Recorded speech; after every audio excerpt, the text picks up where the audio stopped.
যেটা আমাদের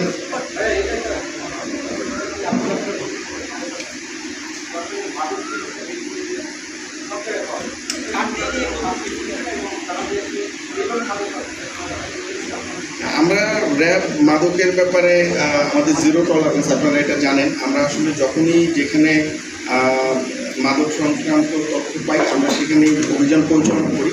বাট কিছু ক্ষেত্রে হয়তো আমাদের পক্ষে একদম আপনার খুচরা কনজিউমার যেটা, কারণ আমরা সাধারণত বড় ধরনের অপারেশনগুলোই করি, যে 50 KG 100 KG 2 lakh piece 1 lakh piece.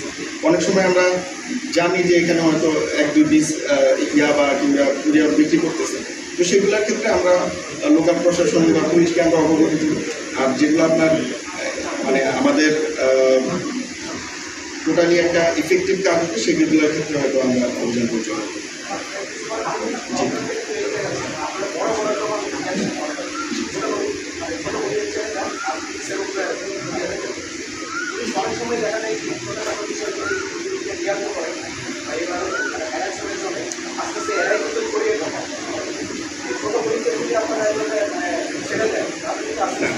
ওটা আসলে আমরা ছাড়া ঠিক তা না, ব্যাপারটা হয় কিন্তু ধর আমাদের প্রায়োরিটি থাকে কাজে। একটা হত্যাকাণ্ডের আসামে ধরবো না, এটা হচ্ছে যে একটা খুচরা মাদক ব্যবসায়ীকে ধরবো।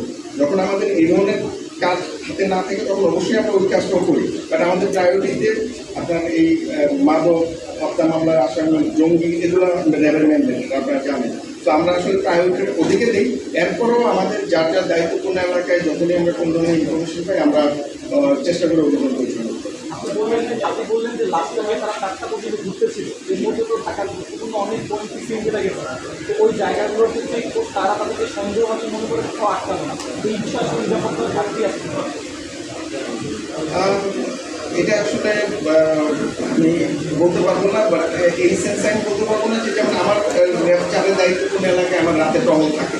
বাট আসলে ঢাকা শহরে এত জায়গা এবং এই দুজনেই হচ্ছে কি আপনার সৌরভ এবং মানে সৌরভ আগারগা এলাকাটা পুরাটা চিনে। তো কোন জায়গায় আসলে যদি টহল বা চেকপোস্ট থাকে এটা হয়তো সে জানে, হয়তো অ্যাভয়েড করতে পারছে। আর ইভেন যদি চেকপোস্ট থাকে আমরা কিন্তু সব গাড়িকে আটকাই না। তো সেক্ষেত্রে আমার মনে হয় না যে অন্য কোনো ব্যত্যয় ছিল, যে আইন শৃঙ্খলা বাহিনীর অনুপস্থিতির কারণে এই ধরনের কর্মকাণ্ড হচ্ছে বলে আমার মনে হয়।